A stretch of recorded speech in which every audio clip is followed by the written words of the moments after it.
दोस्तों आज मैं आपको बताएंगे साइंस का ऑब्जेक्टिव प्रश्न यानी 2025 में जो भी एग्ज़ाम में 10th क्लास में आएगा उसका वीवीआई इम्पोर्टेंट क्वेश्चन था। आप लास्ट तक देखिएगा और समझिएगा। तो चलिए बात नहीं बनाकर स्टार्ट करते हैं। श्वसन किस प्रकार की अभिक्रिया है? देखिए श्वास लेते हैं जो क्या है ऊष्माक्षेपी है, ऊष्माक्षेपी अभिक्रिया है। तो आपको ए करेक्ट हो जाएगा ये वाला। आगे बढ़ जाते हैं। अगला है फेरस सल्फेट। क्या है? फेरस सल्फेट क्रिस्टल का रंग कैसा होता है? तो ये कैसा होता है फेरस सल्फेट का? यानी फेरस सल्फेट का होता है हरा। कैसा होगा? हरा। याद कर लीजिएगा हरा। तो आपको इमें डी हो जाएगा आंसर। चलिए आगे बढ़ जाते हैं। अगला है साग सब्जियों को क्या कहता है? साग सब्जियों को विघटित होकर कंपोस्ट बनाना किस अभिक्रिया का उदाहरण है?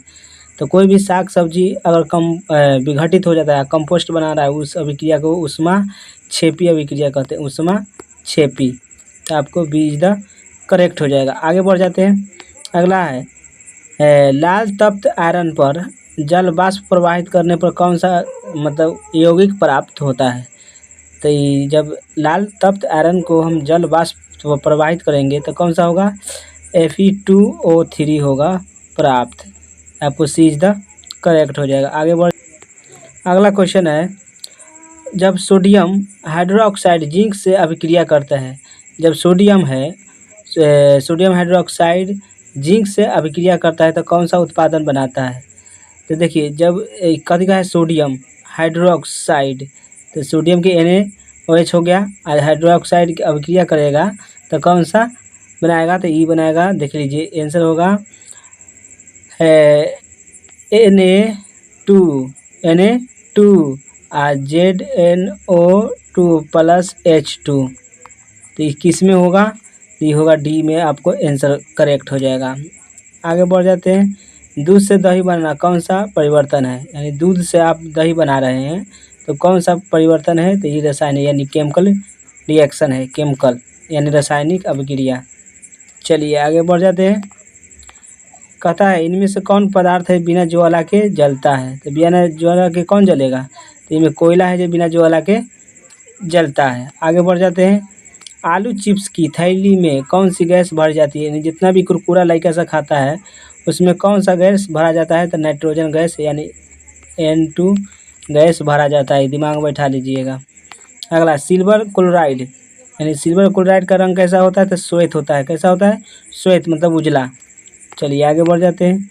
कहता है जब मैग्नीशियम फीता को जलाया जाता है तो कौन सा आग लौ उत्पन्न होता है? तो जब हम मैग्नीशियम का फीता ले लेंगे उसको जलाएंगे तो कैसा लौ होगा उत्पन्न? तो ये हो जाएगा आपको चमकीला उजला। चलिए आगे बढ़ जाते हैं। अगला है इनमें से कौन द्विविस्थापन अभिक्रिया है? तो द्विविस्थापन मतलब दो को चीज़ मिल रहना चाहिए। इसमें हाइड्रोजन और ऑक्सीजन है। सही बात है। देखिए इसमें AgNO3 और NaCl यह क्या है? द्विविस्थापन अभिक्रिया। चलिए आगे बढ़ जाते हैं। अगला है Zn प्लस CuSO4 का ट्वाइस रिएक्शन अगर ZnSO4 प्लस Cu निकल गया तो अब किस प्रकार की अभिक्रिया है? तो ये विस्थापन अभिक्रिया है। कैसा है? विस्थापन। आगे बढ़ जाते हैं। लोह चूर्ण पर तनु हाइड्रोक्लोरिक अम्ल डालने पर क्या होता है? तो ये हाइड्रोजन गैस आयरन गैस बनता है। आगे लोहा को जिंक से लेपित करने की क्रिया को क्या कहते हैं? यानी जो भी लोहा है उसको जिंक से लेपित करेंगे उसे गैल्वेनीकरण कहेंगे। क्या कहेंगे? गैल्वेनीकरण। अगला है नाइट्रोजन डाइऑक्साइड के धुआं का रंग कैसा होता है? नाइट्रोजन यानी NO2 का रंग कैसा होता है? तो ये होता है भूरा। कैसा होता है? भूरा। याद कर लीजिएगा ये सब।